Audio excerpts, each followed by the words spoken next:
being here with everybody, and thanks for coming out tonight. It's great to see this kind of turnout. Before we get started, would you just join me in the Pledge of Allegiance, please? Pledge allegiance to the flag of the United States of America and to the republic for which it stands, one nation, under God, indivisible, with liberty and justice for all. Thank you. Tonight's program is the fourth in a series of 8 programs that the Historical Society has put together as we celebrate the town's 250th anniversary of incorporation, which occurred in 1768. As Karen mentioned, we are thankful for the Meredith Village Savings Bank for being our sponsor, and Lakes Regions Television for taping our programs, and for the refreshments as well. Tonight's program should last about an hour and a half, or thereabouts. There'll be plenty of time for questions and answers, and Rudy will speak to how he preferred to handle that. Tonight's program is entitled Meredith and the Civil War, the story of the 12th New Hampshire Volunteers. Tonight's presenter is Rudy VanVeghten, which I'm sure many of you know from his past days here as a resident and as the editor of the Meredith News. After growing up in rural Vermont, Rudy VanVeghten attended Northeastern University in Boston, graduating in 1973 with a degree in English and journalism. He came to work for the Meredith News in October of that year, first as a reporter and later as the editor. During his 27 years at the local paper, he followed the paper's transformation from cold type to an all-digital pre-press production. In 2001, he returned to his alma mater, Northeastern, as publications manager. As printed information over the years gave way to computerized information, he evolved into his current position as Northeastern's website operations manager. Rudy has also nurtured his interest in history into an avocation which includes regular contributions to the Half Moon, which is a quarterly journal of the Holland Society of New York. Also of note, in 2015, Rudy authored and published The History of Meredith Bay, which was reproduced and revised from an earlier supplement that he wrote to the Meredith News. During his 17-year absence from Meredith, Rudy and his wife Cheryl have maintained their memberships with the town's Historical Society. So please join me in welcoming back to Meredith, Rudy VanVeghten.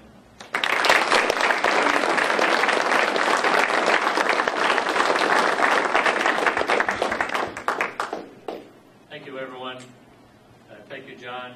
John called me up over a year ago, and he asked me if I would participate in the town's 250th anniversary doing a program for the Historical Society.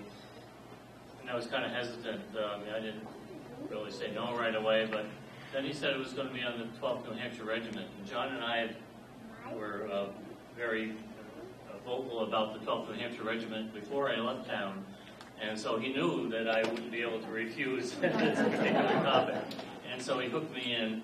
And so, currently I'm living in Massachusetts, but we had to come up and make this a part of the 250th anniversary. And I'm so delighted to be here and to do this talk. So the program is called Meredith and Civil War, the story of the 12th New Hampshire Volunteers. And before I start, I want to go over the template that I used for the slides. There are 3 elements to it. Up in the upper left corner, you see the statue that's on our Meredith Public Library lawn, and that's a statue that's dedicated to the 12th New Hampshire Volunteers. And over the top, the lettering from the Gettysburg Monument at the Peach Orchard battle site, that's also dedicated to the 12th New Hampshire Volunteers who played a part in that battle. And I just want to back up one slide here to my index page. In the background, you can see the shadow of Abraham Lincoln. And I put it that way because his shadow cast a shadow over the whole Civil War, so during the whole 5 years of the Civil War from 1861 to 1865. So, to start off with, and I hope you don't mind if I read my text here. John told me I was limited in time. I could have gone on for 2 or 3 hours, so I figured if I wrote it down, I'd be limited to what I wrote. So we'll try it that way. So I want to focus briefly on the general viewpoint of Meredith, and the surrounding area in the early days of the Civil War. So Fred Sanborn was a young boy who witnessed the local participation in the war. Can we have that light back on? My eyes are going bad. Thank you. Does this light up here work? Doesn't seem to. Oh well. Okay. And so he was a young boy who witnessed older people participating in the war between the states, and he later wrote about it. These are his words, so if I can read that. I remember seeing members of Company I of the 12th Regiment drilling at Meredith Center before going to war. The fife and drum beat, and I was hanging to grandmother's skirts, asking what it meant. Everyone in the company was gay and happy and looked pretty in their uniforms with shining guns. I wished I was old enough to go. So who was Fred Sanborn? Well, he was born and raised in Meredith Center, and he became a noted regional journalist. He wrote a column titled The Big Barn Door Articles, of which this quote here comes from one of those articles. The full article, by the way, is included in the Meredith Historical Society's book, Reminiscences of Meredith. So if anybody wants to read that full article, they can go up there to the Historical Society Museum and get a copy of that. Okay, so here we see a photograph of Meredith during the Civil War period. It's about 1860 or thereabouts. And three landmarks I want to point out. First of all, the Congregational Church doesn't have this distinctive spire there. It's a four spire steeple instead of the big steeple that we've come to know of as a symbol of our Courier and Ives Town here. Secondly, notice in the background the side of Lad Hill. It's completely deforested and up until the top where the trees start. So there are a couple of farms up there, but we're always used to seeing that hill full of trees up there. So that was kind of interesting to me. And thirdly, I circled it on there, and this is something I don't know John discovered a while back too. The spire that I've circled in the distance over other buildings is the spire of the Free Will Baptist Church. And that structure started out as the original Meredith Town Hall down on Parade Road, and it was replaced in 1855. The building was acquired and moved up the old Province, now Parade Road, to the site in the new village street that was laid out and named for J.W. Lang. Of course, that's Lang Street. Later on, the building was used as a gym for the Meredith High School and eventually torn down. And if anybody wants to take a walk down Lang Street, there's a vacant lot in there, which is the site of that old church, which was the original town hall for Meredith. So the Civil War began in 1861, March 1861, just after President Lincoln's inauguration. The southern states started to secede before his inauguration, after his election. And after he was inaugurated, war quickly broke out with the first major battle fought at Bull Run. So I want you to pay close attention to the ad there, or the headline there from the New York Post. It says that it was a brilliant Union victory. Well, that just goes to show that fake news is not a modern phenomenon. Of course, the South with Stonewall Jackson who won that battle. So, gotta get your facts straight in the newspaper business. So here's the page from the Meredith Town Report for April 1861 to March 1862. And this list demonstrates that there were 19 Meredith men who volunteered to serve in the first 6 or 8 regiments from New Hampshire. And I want to point out in particular the name of Stephen Hawkins. And he would be followed into the service during the summer of 1862 by his sons William and James, who both enlisted in the 12th New Hampshire Regiment.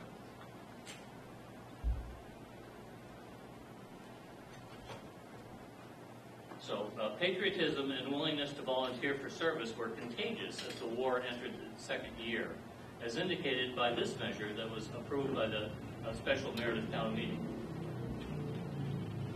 The town voted to appropriate and raise the sum of $100 for each and every soldier, citizens, and residents of this town who shall enter into the service of the United States on or before August 18, 1862.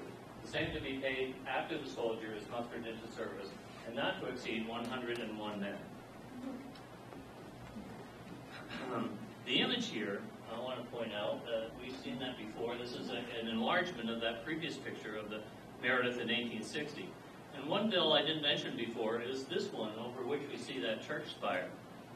This is perhaps the only extant picture from the infamous Meredith Town Hall that collapsed in 1855. This is where Meredith, on July 1, 1862, met to approve the incentive payments for the volunteer recruits. And the hall continued to be used for another 15 to 20 years before another town hall was built kind of across the street at the corner of Main and High Streets. So many of you have probably heard about the town hall that collapsed under the weight of town meeting voters, and that was that building that was in that picture. One of the eminent town leaders during the Civil War years was Ebenezer Stevens. After Laconia split from Meredith in 1855, he was one of the incorporators of the Meredith Mechanic Association that helped keep the village's mill properties thriving with enterprises like Clark's Lumber Mill and Hodgson's Hosiery Mill. Note here that Stevens served as a selectman during the war years, and he took it upon himself to keep track of the Meredith men who fought in the war. Now, as one who has devoted significant time to research over the years, the one rule I've learned is not to believe everything that you read. So here we see that Ebenezer Stevens of Meredith received credit for the efforts actually put forth by Colonel George Stevens of Laconia. Even though the history of the 12th New Hampshire Regiment, published in 1896 or 1897, attempted to correct that error, it is nonetheless filtered down to the present day. And I'm ashamed to say that it's also in some of my own previous writings that I've got that error passed along. So this slide gives a regional point of view. The last two items on the slide here show how Colonel George Stevens offered to raise a regiment, and later he circled Lake Winnipesaukee in an inspiring recruitment drive. Sometime probably in early August 1862, Colonel Stevens brought that drive to Meredith and turned the local recruiting responsibilities over to Meredith State Representative, a store clerk who was named Joseph William Lang. And people called him Junior, not because he was a junior, but to distinguish him from his like initial uncle, Joseph Whidden Lang, who was the Lang who set up Lang Street. So J.W. Lang Jr. deserves the most credit for raising Company I of the 12th New Hampshire Volunteers. After moving to town in 1862, he quickly became one of its leading citizens. Lang served Meredith as representative to the state legislature in 1861 and 1862, just before enlisting in the 12th Regiment. He later served that same position in 1876 after the war. And by the way, he was injured in the war and discharged due to the injury. Now this slide gives the local response to Colonel George Stevens' recruitment drive. Beginning on August 14, J.W. Lang Jr. took up the challenge to raise a company of 100 recruits using the porch of Lang's store, pictured here. It's the former grad store, still exists there on the corner of Main Street. He used that as a recruitment station. And it's probably a good time to point out that the regiment became known as the 12th New Hampshire Volunteers. And that's because no conscription drive or draft was needed for the towns to fill their quotas during the summer of 1862.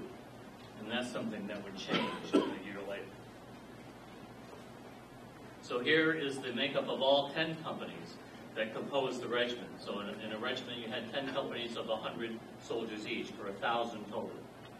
So two companies to pay particular attention to as we go along are Company G, which included fighters from Moultonborough, and of course Company I, principally of Meredith. There is no recorded account of the send-off of Company I from the Meredith train depot, but it was traditional for Meredith and other communities to be on hand for most steamboat and train arrivals and departures, and I'm certainly willing to bet that this was no exception. As noted here, the 12th encamped at what they called Camp Belknap. And if you read the 12th New Hampshire history that was published, they talk about this Camp Belknap, but they don't really explain what it was. Well, it was one of a number of so-called camps that were set up at the Concord Fairgrounds that's circled on the map here. It's in the area we now know as the Flats, which is the strip development down in the capital city. Each regiment that trained there was allowed to name its own camp, and ours became Camp Belknap. The troops' preference of either Colonel Whipple or Colonel George Stevens as a regimental commander were not acceptable to Governor Barry. And so who did take command of the 12th New Hampshire Volunteers? Well, it was a guy by the name of Colonel Potter. Oh, oops, sorry, not that Colonel Potter.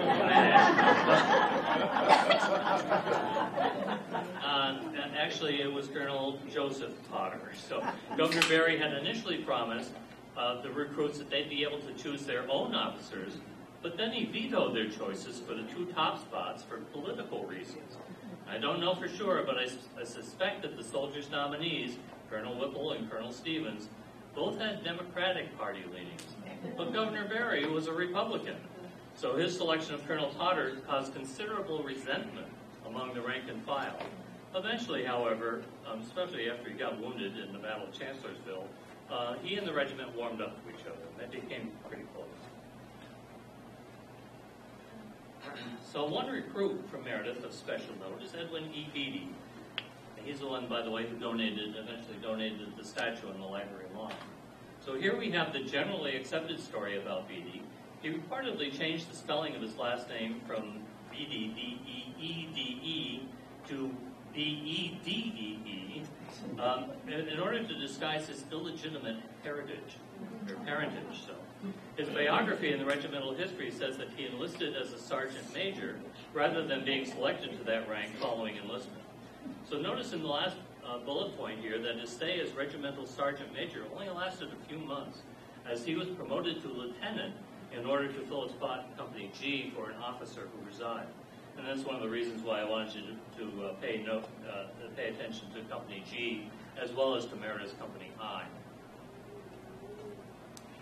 Okay, so here's another example of not believing everything that you read. So in the regimental history, I read Beatty's biography, and it kind of aroused my curiosity. It said that he had enlisted as a printer in Albany in the first call for troops in 1861.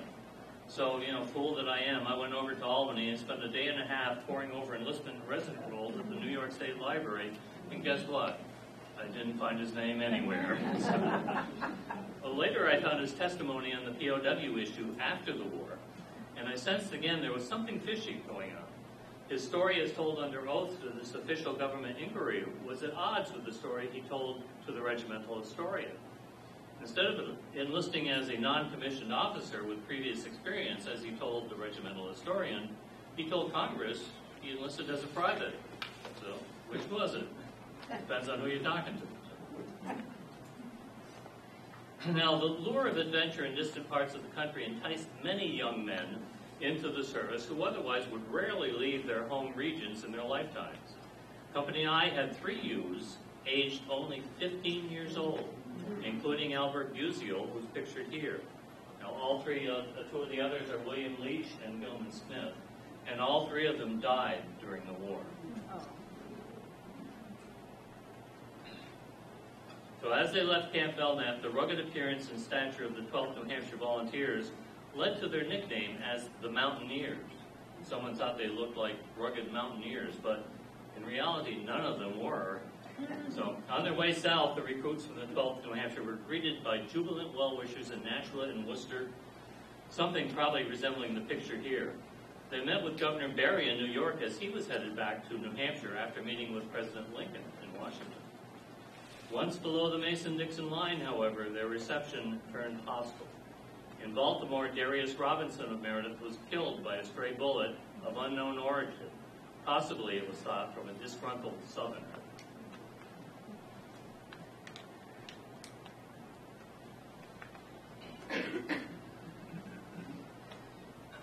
Okay, so here we see the general structure of a Civil War army.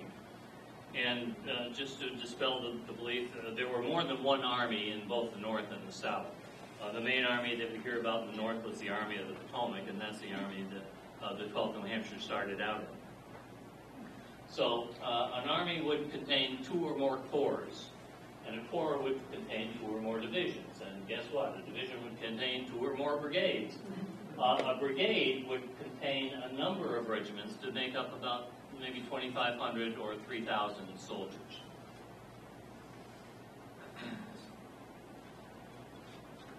So, oops, digging a little deeper. This is a pretty place for that. Digging a little deeper, we see the structure of the 12th New Hampshire Regiment. And one person I want to note out is on the bottom, Quartermaster Isaiah Winch, who was from Meredith. In 1856, he moved to this town and worked for his brother E. Lynch at what was then the Stevens and Lynch store, which later was the J.W. Lang store. Indications are that he worked in the store in partnership with J.W. Lang up to the time of the 12th recruitment in the summer of 1862. And apparently, Isaiah Winch was good at ordering the dry goods for the store, and he started ordering dry goods for the 12th New Hampshire Regiment. And further down, we see the organization of Company I in the 12th New Hampshire Regiment. Note at the lower right that the Company I had 2 musicians. Now, musician, drummer, and bugler were actual ranks in the service, but they were only equivalent in rank to a private, so it wasn't anything special. Musicians were used both in battle as a form of communication and to entertain troops during encampments. Robert E. Lee once claimed that without music, there would be no army. As for the 2 Company I musicians, William Skinner deserted on October 9, 1862, and William Foss was discharged from Potomac Creek Hospital on January 19, 1863 due to disability. So the 12th New Hampshire got down to Washington, and they were sent on their first assignment, which is pretty much a Chinese fire drill. I mean, there's no way around it. They left Washington on October 17 and rode train lines up through Maryland and around to Harper's Ferry. Harper's Ferry is where the Shenandoah River branches off the Potomac. From there, they marched across into Virginia, coming close enough to a live battle to hear cannon fire in the Shenandoah Valley. That's marked by the X on the map. And instead of going to fighting there, they were called back to Washington, arriving on November 16 in order to participate in the campaign of a new general. So, Lincoln named General Ambrose Burnside as head of the Army of the Potomac in November 1862, and he replaced the pompous General George McClellan. A West Point graduate and politician, Burnside combined the 2 principal avenues for becoming commissioned a general. Before the war, he had been engaged to Charlotte Lottie Moon, but she, quote, left him at the altar. As it turned out, that was probably a good thing, because during the war, Lottie and her sister Ginny became Confederate spies. That wouldn't have worked out too well. And in case you're wondering, his distinctive facial hair came to be known as Burnsides, and then later, of course, as sideburns, named after this guy.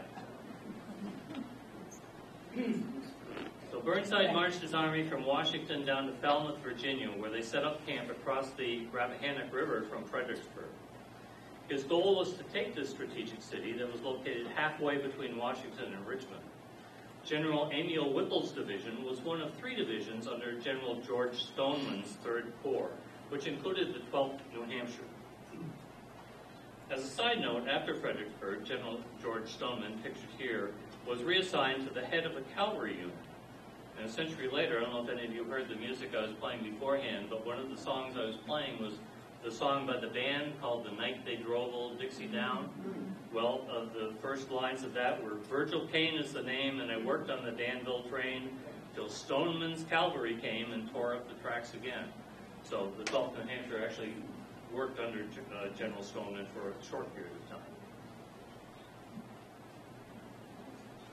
So here we see a picture of the North attempting to lay down pontoon bridges during the Battle of Fredericksburg. It was the 12th's first actual battle. So these bridges consisted of preformed plank rafts that were laid over rows of flat-bottomed boats. Before crossing the upper pontoon bridge in the early afternoon of December 12th, the 12th New Hampshire came under fire for the first time, and 2 men were killed and 6 wounded. Meredith's Company I, unfortunately, escaped without casualties. Due to their supporting position at the Union right, the 12th New Hampshire escaped the major slaughter of other divisions that were thrown uselessly against the rebel defenses at Mary's Heights. But they certainly thought that they would be next, and this is a diary entry from Lieutenant William Fernald of Meredith from December 13th, and it reads, "I expected this time certain that we were going into action, but we filed into another street while the shells, grape shot, and bullets whistled over our heads and about our ears almost every moment that we were marching up."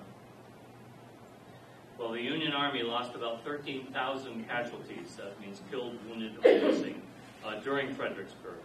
In contrast, the Confederate Army lost less than 5,000. So it was a major rebel victory in the Union defeat. General Burnside was certainly plagued as much by bad luck as by his own bad judgment. It had been Washington's tardiness, not his own, that allowed Lee to shift resources from Richmond to Fredericksburg that spelled defeat there. In January 1863, it seemed to be Mother Nature herself that was pitted against him, with his troops in a campaign known sarcastically as the Mud March. This time, in addition to more Washington meddling, there was an unpredictable shift in weather that resulted in an even bigger embarrassment. After several weeks of mild, dry weather in early January, the weather turned wet and stormy as soon as Burnside launched his next move, attempting to flank Lee's left by crossing the Rappahannock well upstream from Fredericksburg.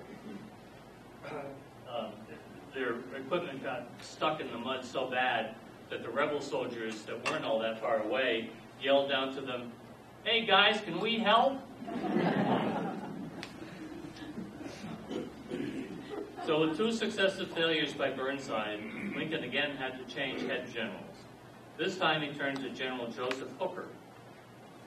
Lincoln was consistently willing to overlook flaws in a general if they could just win some battles. That was certainly true with Fightin' Joe Hooker of Massachusetts. And these are Lincoln's words. "I have heard of your saying that both the Army and the government need a dictator. What I ask of you now is success, and I will risk the dictatorship."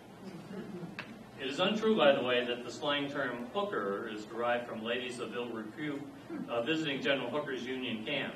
Etymologists have proven that the term was already in use well before he entered the limelight. The period of February through April 1863 was one of rebuilding morale at the Union's Falmouth camp. Helping with this effort, as noted on this slide, were visits from both New Hampshire Governor Barry and even President Lincoln himself, who reviewed some of the troops at Falmouth, and including the 12th New Hampshire, and gave them very good marks, very good grades for that. I want you to notice the picture here of Lieutenant George Cram. There are teepee-like Sibley tents on the right side. You can see the pointed tents, and traditional tents over on the left. And in the upper right, I don't know if you can see that little square thing up in the corner. Something's visible, but the quality of the picture is so very poor. The picture, by the way, is part of the Meredith Historical Society's collection, and it's displayed in their Civil War cabinet on the second floor of the Main Street Museum. I'll show you another picture a little bit later that we can compare to that. Under the latest reorganization for the Army of the Potomac, the 3rd Corps, including the 12th New Hampshire, was now led by General Daniel Sickles. Sickles was a political general, that is, one who gained his position more as a political favor than for his military acumen. Before the war, Sickles gained notoriety by shooting Philip Barton Key after he found out that Key was having an affair with his wife. He was defended by later Secretary of War Edwin Stanton, and Sickles was exonerated on the basis of temporary insanity. It was the first such defense in U.S. courtroom history. Philip Barton Key, by the way, the man he shot, was the son of national anthem composer Francis Scott Key. Quoting from Asa Bartlett's regimental history, on the 28th of April at the hour of 2 o'clock in the afternoon, orders came to strike tents, and soon the regiment was forming in a line while the drum corps, at the suggestion of the sergeant major, for it seemed like leaving home, played the tune of The Girl I Left Behind Me. And this is another one of the songs that I played during my presentation talk there. So, this interesting sketch from the Library of Congress is one of my favorite slides in this presentation. It It bears an estimated date of 1863 between April and May. That's what it says right on the picture. And that's exactly the time span when the 12th New Hampshire crossed the U.S. ford.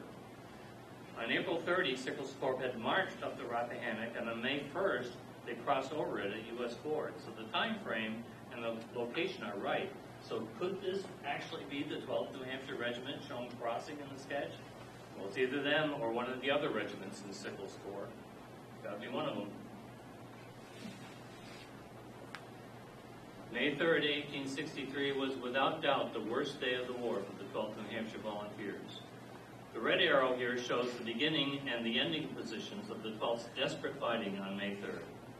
Rebel soldiers were flanking them on both left and right before Lieutenant Edwin Beatty led them back behind the new Union defensive line.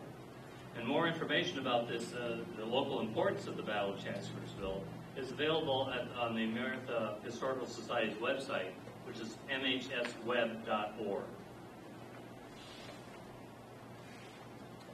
This painting shows the fighting of May 3rd. The Union cannons in the lower left are positioned on a hill called Fairview. Another hill called Hazel Grove, about a half-mile away, is the height of land at the upper left, and that's where the 12th New Hampshire had been positioned on the previous day. On the 3rd, they were engaged against the enemy just inside the tree line at the upper right. And when they finally drew back after taking heavy casualties, they were quickly ordered to lay down so the Union cannons could fire over their heads without hitting them. So if you can picture that, they're coming up the hill, and all of a sudden they say down, and those cannons fired right over their heads. So it's a wonder that they didn't all end up dead. By the way, the 12th New Hampshire sustained the heaviest percentage, or heaviest number of casualties in the Battle of Chancellorsville of any regiment. And the regiment, the Southern regiment that they were fighting against, also had the highest number of casualties during the war. So you can see just how bad that fighting was. It was just brutal. Is there a percentage? Is it 50%? There is a percentage, but I don't have it in my presentation. I can get that one if you want afterwards. I'll take questions at the end, by the way, if we can get through the presentation first, and then as long as you want, we can have some questions afterwards. And also, if anybody would like to stay a little bit later, we can have a talk about what the Civil War was all about. There's a lot of controversy about that later, and I have some documentation about what I think it was all about from the period of looking at it from that period of time, rather than from our own period of time.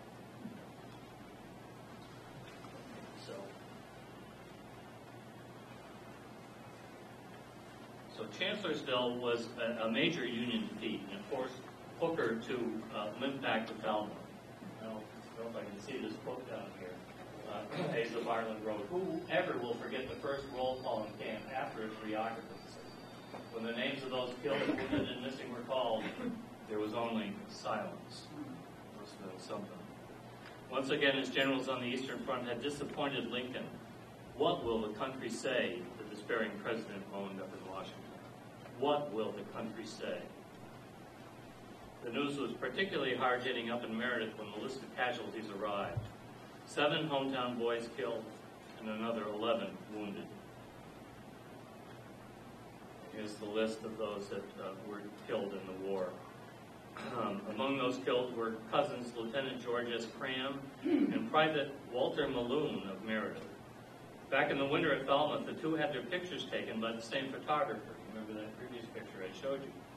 If you remember a few slides back, we'd already seen that picture, and here's a much clearer one. And the two styles of tents here are reversed. Pointed tents are over on the left. The regular tents are over on the right. And you see that little block that was up in the corner? Well, that's an American flag that's showing.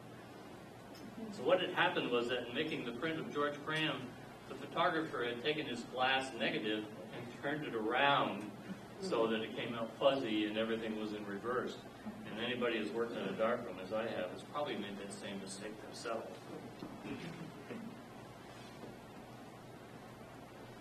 So note the overall casualty statistics for the 12th at Chancellorsville. One thing that stands out is that out of the initial 1,000 who left Concord 8 months earlier, the regiment had dwindled to only 558 at the start of the battle. Another is that even after recovering some of the wounded and missing in the weeks after the battle, they had fewer than 250 to soldier on. It's less than 25% of their original number.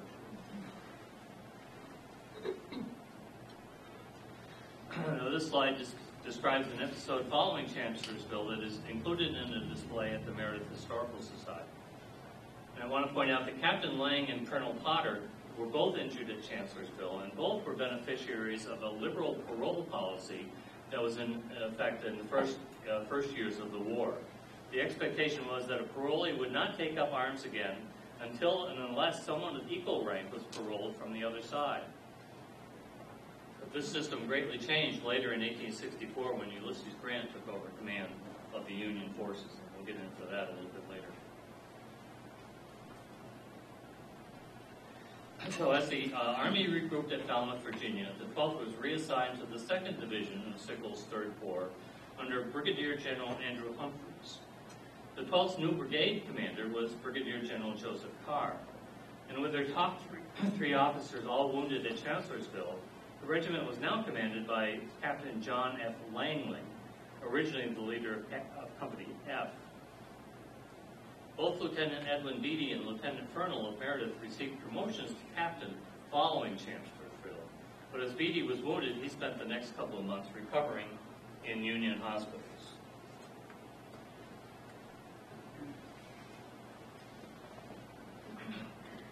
So Lee's next move was an incursion into the north. The Army of the Potomac had no choice but to chase him. Further complicating matters, on June 28, 1863, Hooker received orders to step down as the top general of the Army of the Potomac. He was replaced by 5th Corps Commander General George Meade. So June 28, 1863 was just 3 days before the start of the Battle of Gettysburg. So they didn't have an awful lot of time to change generals, to get used to their new commanding general. So after a somewhat accidental skirmish on July 1, the 12th New Hampshire and the rest of Sickles' Corps arrived just after midnight to bivouac on Cemetery Ridge at Gettysburg. And after only a few hours' rest, Sickles' Corps received orders to extend the Union line along the valley between Cemetery Ridge and Little Round Top. And that's the gray line that you can see just on the right side of the circle there. It goes down from the blue line at the top down to Little Round Top. But Sickles didn't really like that idea, and he disobeyed General Meade and moved his division out to a higher position at the Peach Orchard on Emmitsburg Road, and that's the black circle on the map. This illogical move served to confuse Lee, and Rebel General James Longstreet pulled back his corps to regroup, and that was under Lee's orders, by the way. Longstreet wanted to press the attack, but he was not allowed to do so.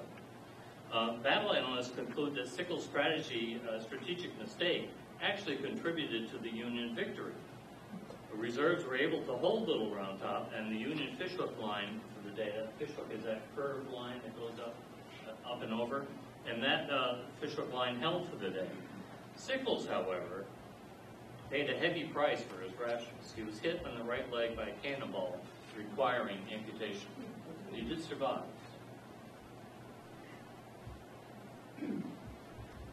Notice the position of Carr's brigade in the 12th New Hampshire Regiment in the small green circle at the top of the map.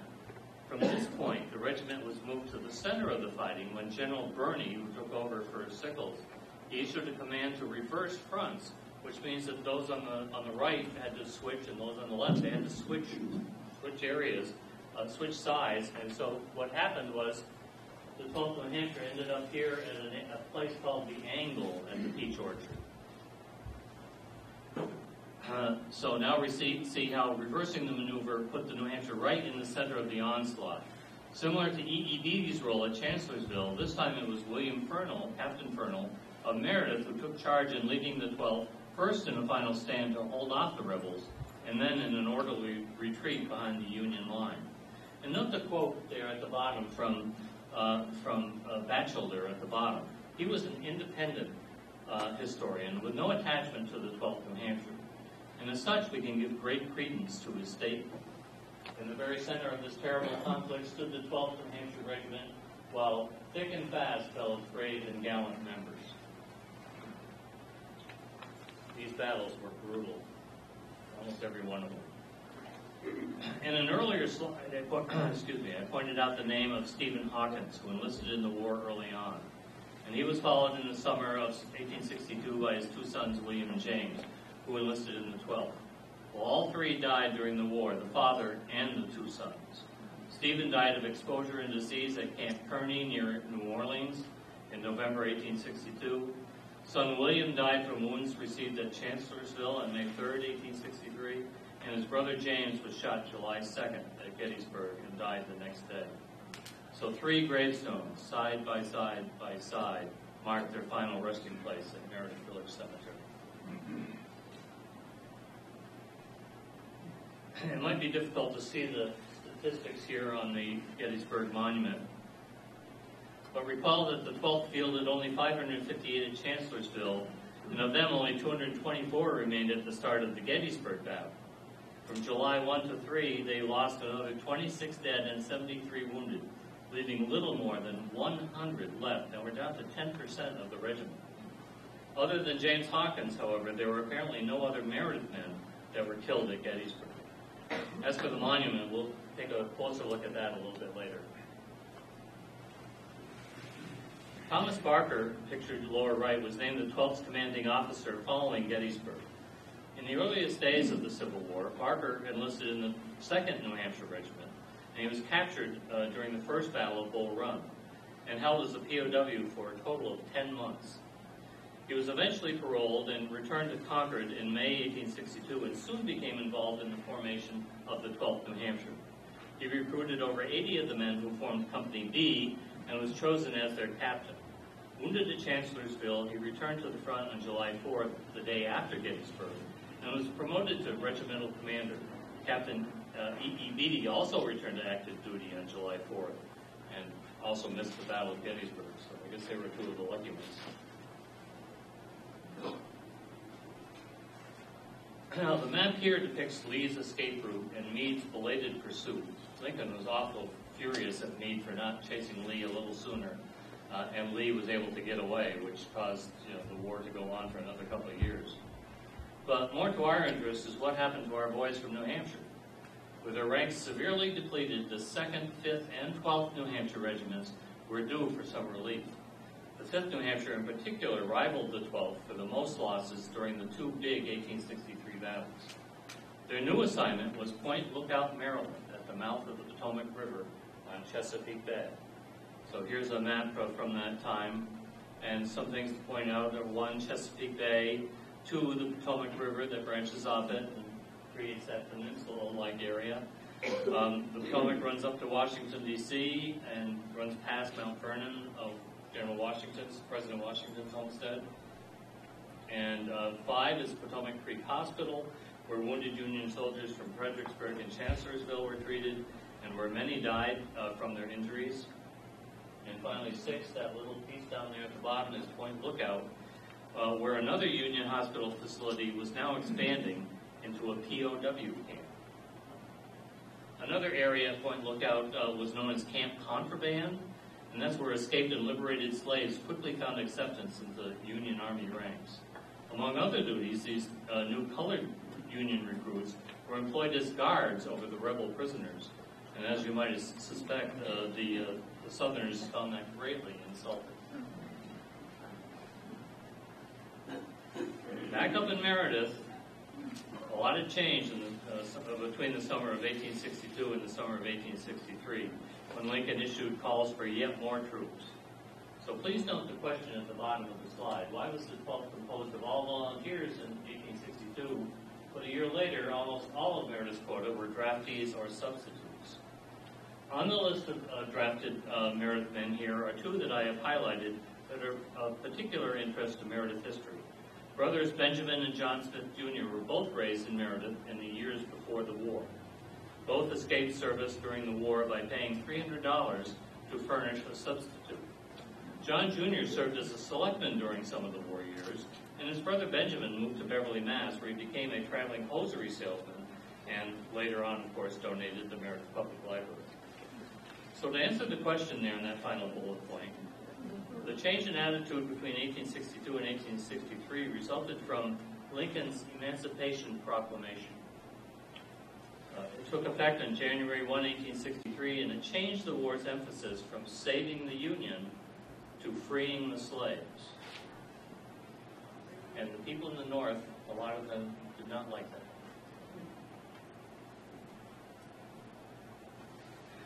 Following the 1863 draft bill, furnishing substitutes became a racket, with brokers and bounty jumpers taking advantage as shown on this slide. Bounty jumpers were of particular concern to the seasoned battle-hardened soldiers. Their scam was to collect the bounty, desert, and then enroll in another regiment for another bounty over and over again.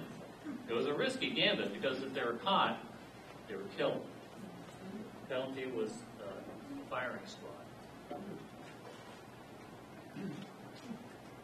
And here's a picture of Point Lookout. The lower part is the old hospital, and in the upper part you can see a fenced-in area. That would be the POW camp, and I'm not sure which of the other ones was the Camp Contraband and the camp where the 2nd, 5th, and 12th New Hampshire troops resided. So 300 substitutes arrived at Point Lookout to flush out the ranks of the 2nd and 12th New Hampshire regiments. And the survivors of Chancellorsville and Gettysburg were not very impressed with them. In fact, at one point they said that they would rather have more POWs come in than have these substitutes come in to their ranks. So the story from the 12th New Hampshire Regiment, this story here, helps explain the treatment of bounty jumping substitutes who were brought back. One day, Captain Beatty discovered that some of the subs of Company G had turned boat makers, with 2 boats already completed being found in their tents and used as bunks to secret them until a favorable opportunity to test their capacity by a trial trip across the Potomac. Well, determined that they should not miss their ride, he, Captain Beatty, compelled 4 to carry a boat through the camp, back and forth through the camp, 2 at each end, while 2 more rowed in it. So it's a pretty heavy load. Dexterously making them plying the oars as if pulling for their lives on the water. Then he would reverse the order, letting 2 of the carriers ride and row a while, and the riders take their places. So I guess that's what you call having the punishment fit the bride. So in addition to the tidbits on this slide, there's an interesting story that appears in both the 12th and the 2nd New Hampshire regimental histories. It's the story of one of the most interesting battles in which the 12th played a part, and it took place on March 24, 1864. It was the day after the worst snowstorm of the winter, and the 2nd and 12th regiments broke out into a spontaneous snowball fight. The fighting was so fierce and at so short a range that contestants used their sidearms instead of their muskets, but the firing was all the more rapid, and the balls filled the air at every hand. In the end, the 12th charged on the enemy center, broke through his line, and succeeded in capturing Colonel Bailey and carrying him on their shoulders triumphantly into their own camp. So you see, that was the only battle of the war that the 12th could claim that they won single-handedly.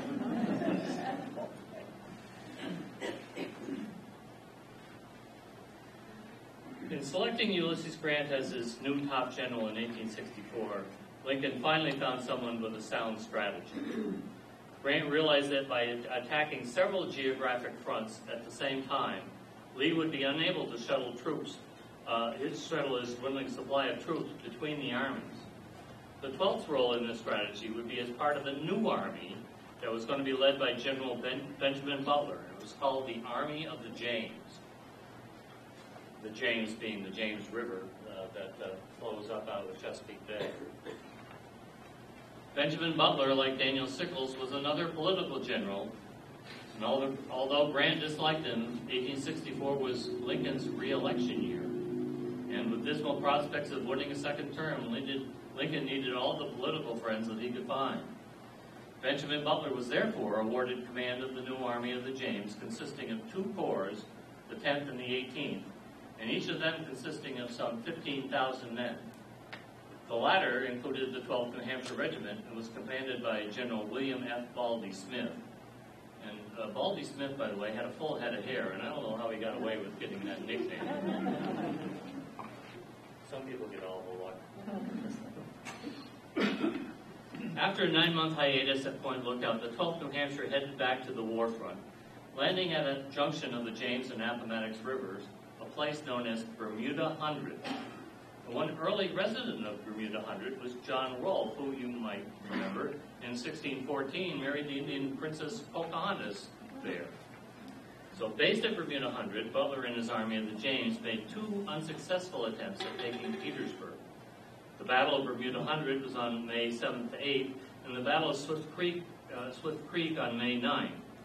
Rebel defenses held, and Butler instead turned his focus north toward Richmond in hopes that Grant was having success pushing Lee's army from the other direction, so trying to pinch Lee's army between Grant and the Army of the James. The 12th New Hampshire Regiment was assigned to Isaac Wistar's brigade of General Godfrey Weitzel's division in the 18th Corps. And as they approached Drury's Bluff on May 14th, the 18th Corps was positioned as shown in the red circle on this map here. And that little winding river up there is the James River that flows up into Richmond. And down below, the Appomattox River flows down into Petersburg.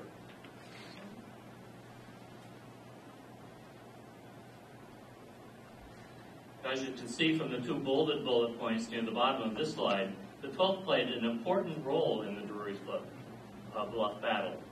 General Weitzel, in his report of the battle, gave the regiment its due credit, writing, Captain Edwin E. Beatty and Lieutenant James W. Sanders, both of the 12th New Hampshire Volunteers, for some time loaded and fired one of the guns abandoned by Battery F of the 1st Rhode Island Artillery. What Beatty did was he took a cannon and he didn't know anything about it, and he started firing it, and every time he fired it, the recoil would push it way back, and he said, well, it's trying to back its way out of the fight. And so he put it up against a stump to prevent it from going any further back. So despite Beatty's heroics, the rebel defenses held, and Butler had to shoulder the impact of yet another defeat. So Butler's defeat at Drury's Bluff and his subsequent retreat back to Bermuda Hundred were roundly criticized, and it became somewhat of a stigma against him from that point onward, that he had been bottled up by General Beauregard. And here you can see this was drawn by the famed cartoonist Thomas Nast up in the upper right, where Grant, when he was president, bottled up Butler, who had a bill in Congress that Grant didn't like, and he just shut him down. So you can see on the map here how the rebel line, indicated by the red arrow, blocked the Union Army, indicated by the blue arrow, from further advancing overland or river toward either Petersburg or Richmond. So they were truly bottled up. In order to refill the ranks thinned by his overland campaign, Grant called on Baldy Smith's 18th Corps, which included the 12th New Hampshire, to temporarily rejoin the Army of the Potomac. Rebel General Beauregard similarly reinforced Lee's army for the next looming battle, as Grant, Smith, Beauregard, and Lee all descended on a crossroads named Cold Harbor. Notice on the map that due to an error in their orders, the 18th Corps first marched to Newcastle, Virginia, and then had to circle back to Cold Harbor from the north as they hurriedly prepared for battle. The map here shows the lineup of troops at Cold Harbor by the end of the day, June 2nd. Smith's Corps, having approached from the north, was positioned on the Union right flank. And notice how Smith lined up his brigades in columns, and Colonel Stedman and his brigade of 5 regiments comprising the rightmost of these columns, which I will show you a close-up of that here. With this close-up, we can see that the 12th was in the forefront of the rightmost column, and it shows how they got so grievously battered at Cold Harbor. Even with a massive number of Union forces charging the enemy, the rebel entrenchments were so sound that Grant's army was just simply slaughtered. And I can show you why that was. This sketch was made by Benjamin Clark of Company G in the 12th New Hampshire. And it shows how the 12th was caught in a crossfire. You can see the angles of the firing coming in. And Clark gives an accurate representation of the angle that created this crossfire represented by the two red arrows. And this is how historian Shelby Foote described the result. The closer the attackers got to the concave rebel line, the more this crossfire was intensified, and the more likely an individual was to be chosen as a simultaneous target by several marksmen in the works ahead. A famous quote by 12th New Hampshire Commander Captain Thomas Barker, was first reported in Bartlett's History of the 12th New Hampshire Volunteers. "I won't take this regiment into another such charge if Jesus Christ himself should order it." That quote was used by Ken Burns in his 1990 miniseries, The Civil War, although he failed to identify the source. He's not a very good journalist, is he?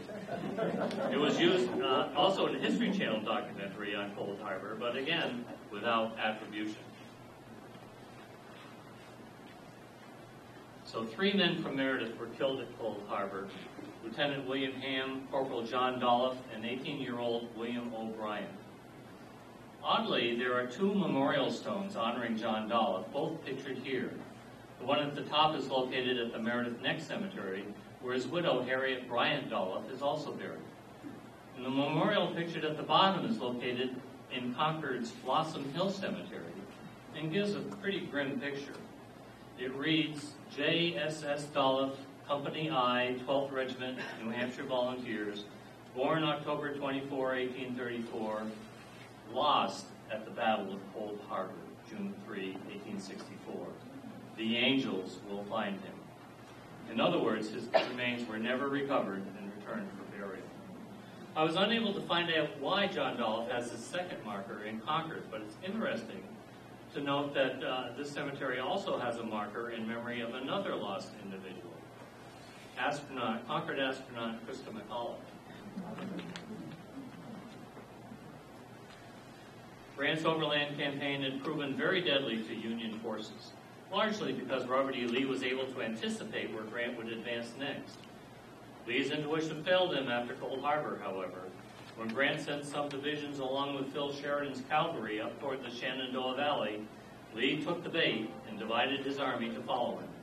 Meanwhile, Grant slipped most of his army south and secretly crossed the James River within 4 days over quickly constructed pontoon bridges. Robert E. Lee had previously noted that if Grant were to cross the James, it will become a siege, and then it will be a mere question of time.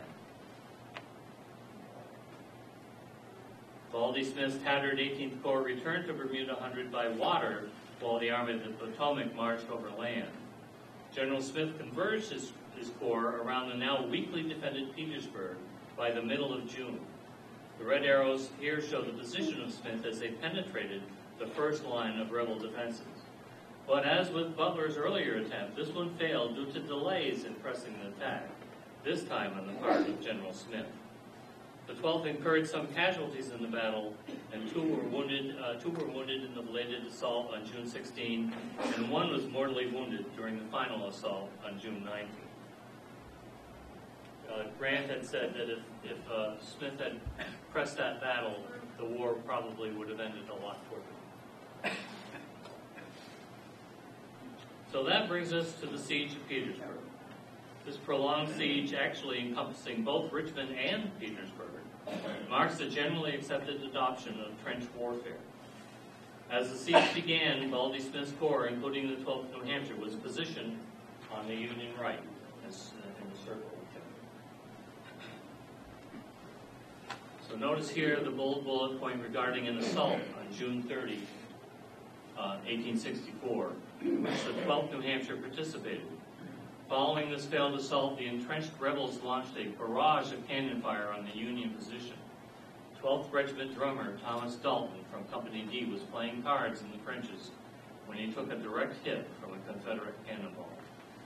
Mortally wounded, a comrade asked if he had a final message for his mother. And with his final breath, he said, "Tell her I am dead."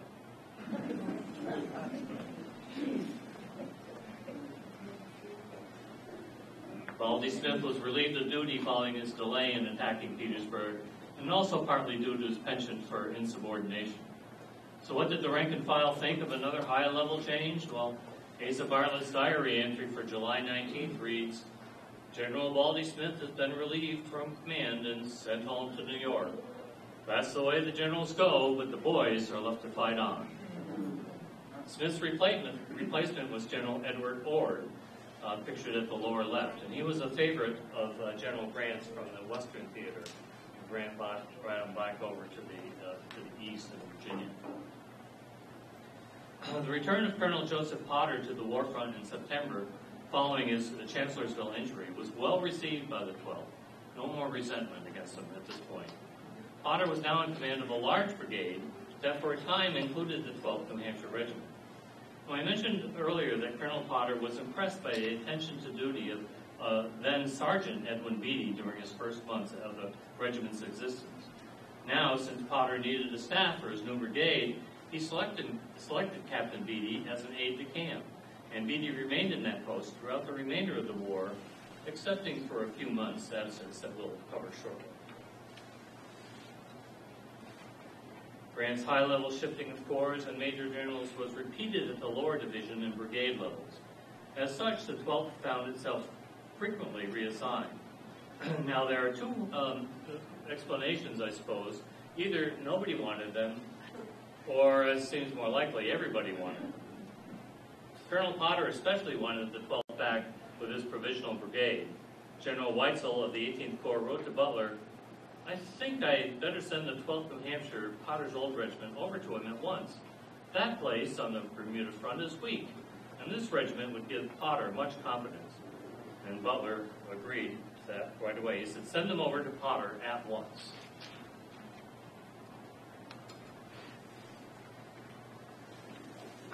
Most of the history regarding the siege of Petersburg focuses on the entrenchments around that city south of the Appomattox River.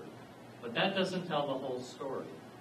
As you look at the map here, you'll see the blue lines, the Butler's bottled up line between the Appomattox and James River is still there. And then due to some minor Union victories, they also extended the line above the James River at Chapin's Bluff.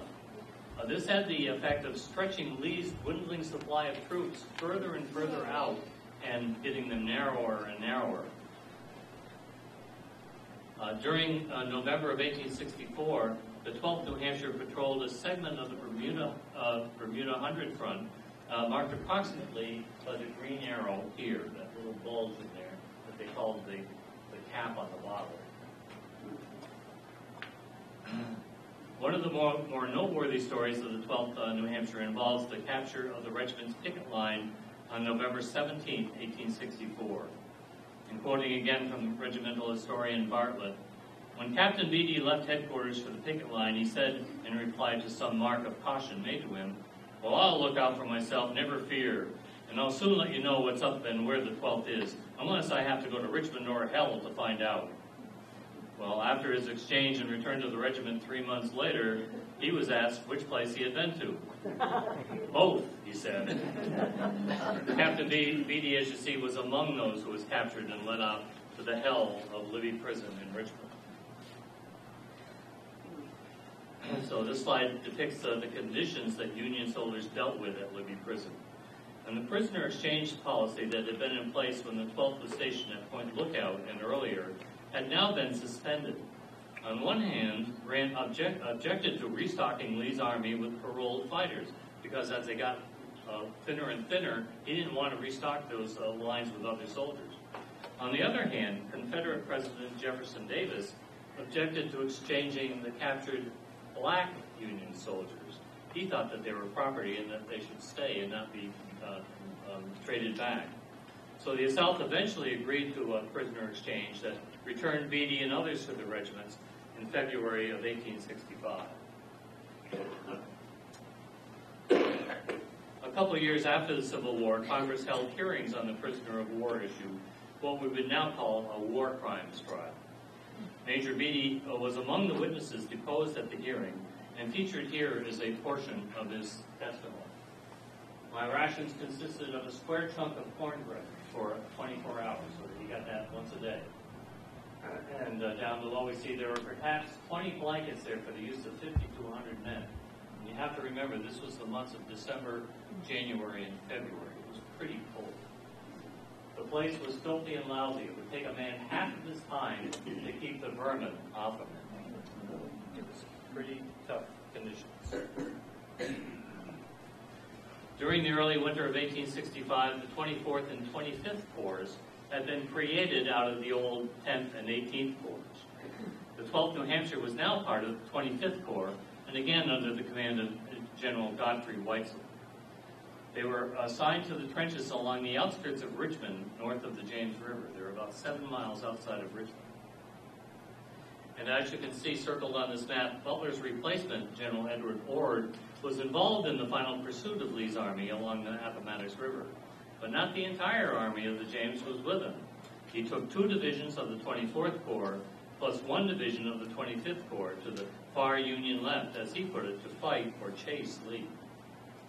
The 12th, however, and the rest of their division remained outside of Richmond. So with their lines greatly thinned, the 12th and other units remained in a high state of readiness outside of Richmond. Those Union musicians who remained above the James were put to good use, playing long and loud to mask Ord's splitting of his army and to make the rebels believe that they remained at full strength. By April 2nd, however, Rebel General Longstreet had been called down to reinforce the Petersburg line. Richmond was left defenseless, and Jeff Davis was skedaddling out of Richmond.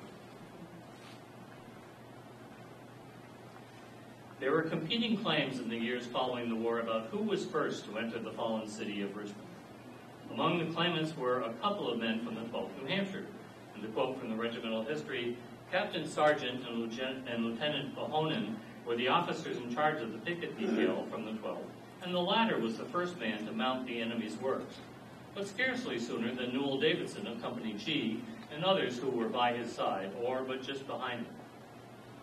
So one humorous note is that as Captain Sargent, that's kind of an odd name, Captain Sargent, kind of like Sergeant Captain or something.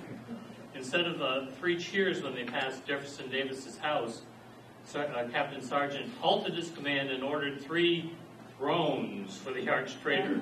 So instead of hip hip hooray, it was more like hip hip. I would love to hear that sound that they made. So Grant was in full agreement with Lincoln's wishes to let them up easy as he negotiated Lee's surrender on April 9th at Appomattox Courthouse. Note the red arrow in the picture pointing to Army of the James commander, General Edward Ord, who was present at the surrender. Less than a week after Lee's surrender on April 9th, the jubilation over the war's end dissolved quickly, following what is probably the greatest tragedy of American history. So here we have the well-known outline of Lincoln's assassination. But there's an interesting but less well-known story about that fateful night. And you've heard me emphasizing Edward Ord a little bit, and you'll find out why here. General and Mrs. Grant were supposed to be with the Lincolns at Ford's Theater on April 14th. And the reason they weren't has a small connection to the 12th New Hampshire and their fellow units that patrolled the line north of the James. The date was 3 weeks earlier, on March 25th. And this was just before General Ord split his army of the James to both chase Lee up the Appomattox and to maintain the siege line outside of Richmond. President and Mary Lincoln had steamed down the Potomac to Grant's headquarters and were headed out to inspect the 12th Regiment and the rest of General Ord's troops. But Mary Lincoln and Julia Grant were riding in a coach, but the attractive Mrs. Ord, riding on horseback, rode on ahead and was positioned next to the President and the 2 generals well in advance of the First Lady. Well, already on the brink of insanity, Mary Todd Lincoln unloaded a large amount of vitriol on the unfortunate Mrs. Grant as they're riding in the coach, and on the entire party as soon as she arrived and dismounted the coach. It was so embarrassing that Lincoln had to excuse himself from reviewing the troops, which again would have included our boys of the 12th. And 3 weeks later, following the surrender at Appomattox, Julia Grant convinced her husband to decline Mary Lincoln's invitation to Ford's Theater. She wanted nothing more to do with that sharp-tongued First Lady. There's an even more important link to Lincoln's assassination that's related to the 12th New Hampshire and to Meredith. Major Edwin Beatty, as it turns out, was present at Ford's Theater that night and played an important role in the events that transpired following Booth's fatal shot. The aspect of this picture is from the stage looking out to the audience. The president's box was the upper box, stage left, and Captain Beatty was seated, as you see by the arrow, in the second row, and he had a direct view both of the stage and of the president's box. And through the wonders of the internet and virtual reality technology, we can actually recreate the view that he had. Notice of the lower box seat beneath the president's decorated box. It was the railing of that lower box that Beatty used to boost himself up into the president's box after helping lift up Dr. Taft, who was one of the 3 doctors who treated Lincoln at the theater after Edwin Booth shot him. John Wilkes Booth shot him. Primary source evidence confirms that Captain Beatty was indeed in the president's box after the assassination, and later at the house across the street where Lincoln died. And there is also convincing circumstantial evidence that Beatty helped carry Lincoln across the street, including the picture here that was drawn by an eyewitness. So here's the picture. The picture shows 6 men carrying the wounded Lincoln. 4 of them have been identified through later interviews as members of the Pittsburgh Regiment who were in civilian dress that night. The other 2 were uniformed soldiers who jumped in to support the president's sagging midsection. Remember, he was a really tall guy. As we know, Beatty was right there, and it seems probable that he was one of those other 2. Also, we know Captain Beatty was wearing his dress officer uniform that night because, while in the president's booth, he was recognized as an officer by Mary Todd Lincoln, as we shall see. Now, one thing that I'm tempted to think about, but could never confirm, is that Beatty may have been the commanding officer at that time. And he may have been the one that selected that regiment, those boys from the Pittsburgh Regiment, to carry Lincoln, and then jumped in himself to help out when it wasn't enough. Can't prove that. I'd like to think of it as true. Proof of Beatty's presence that night comes from preserved primary documents that he probably wished did not exist, the records of his unfortunate false arrest. In the chaos following Lincoln's assassination, Secretary of War Edwin Stanton was especially zealous in detaining anyone remotely connected to the assassination. In light of his boss's zeal, General James Hardie, Inspector General in Stanton's War Department, these pictures lower left, he issued a warrant for Beatty's arrest. The warrant was based on inaccurate information from Lincoln's private secretary that Beatty had retained possession of Lincoln's private papers instead of delivering them to Stanton. These were the papers that Mary Lincoln had entrusted to Beatty, whom she recognized as an officer while in the president's theater box. Beatty had dutifully delivered these papers to Secretary Stanton later that night after the secretary arrived at the home across the street where Lincoln later died. During the death watch that night, Stanton had dispatched Beatty on some early morning errands, following which he was ordered to return to his unit. Beatty was thus not present when Lincoln eventually passed away about 7 later that morning. When Stanton heard of Beatty's mistaken arrest, he personally ordered Hardie to write an apology. Stanton also wrote his own apology, stating in part, "I deeply regret that the hasty and unauthorized act of General Hardie should have subjected you to a moment's pain or reproach." Now, in defense of General Hardie, I would like to point out that after any major catastrophe, and you can think of 9/11 or the Boston Marathon bombing, things are just utter chaos, and everybody comes under suspicion during those times. So I don't think General Hardie was any different than anybody else would have done, so, even though he had to apologize. Following the turmoil of Lincoln's assassination, the 12th New Hampshire had one final assignment during the Civil War. It was to occupy and administer the southern city of Danville, Virginia. Danville is located southwest of Richmond and was a major hub for the Danville-Richmond Railroad. It was this train that Jefferson Davis escaped on during his flight from Richmond on the night of April 2nd to 3rd. Davis briefly used Danville as a temporary seat of his collapsing government before continuing his flight to the south. And here we outline the 12th journey home after their Civil War duties were completed. After leaving Manchester, New Hampshire at 3 p.m. on June 26th, the 12th's homeward bound train met with a temporary mishap at Hooksett. It derailed due to a broken wheel or axle, and the regiment's chaplain got thrown from the train and suffered a broken leg. And that was the final casualty suffered by the 12th while still on active duty. Amazingly, they were able to fix the damage, reset the train on the track, and still arrive at Concord before sunset that night. See, Civil War troops had learned to destroy enemy trains and tracks and how to repair their own. And of course, the desire to get home gave the 12th all the incentive that they needed to resume their journey in only a few hours. So I wonder how long that would take today to fix that derailed train. How many a day should have to have for an investigation before you started to fix it. At the beginning of this presentation, I read a quote from Fred Sanborn about how, as a young boy, he wished he could be a soldier along with other Company I enlistees. The rest of his poem, written many years later, had a much different tone. In the 4 years of the rebellion, I got all the horrors of war that I wanted. It has lasted me a lifetime. The home sufferings, sorrows, weeping and wailing, funerals, widows and orphans make me quail even now and brings tears to my eyes while writing this. I've seen strong men wring their hands in anguish and mothers and children cry when the news after a battle was read in the post office. I've seen the wasted forms of crippled men and have followed in funeral processions with playmates whose fathers and brothers were laid to rest in unmarked trenches and unknown graves. I've heard the prayers of mothers and fathers and seen the weeping of widows and orphans and felt the home shock of battle at Meredith Center, New Hampshire.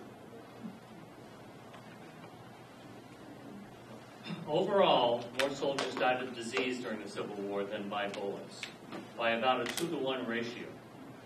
8 of the 12th Regiment men from Meredith died before any of them fired a single shot in combat.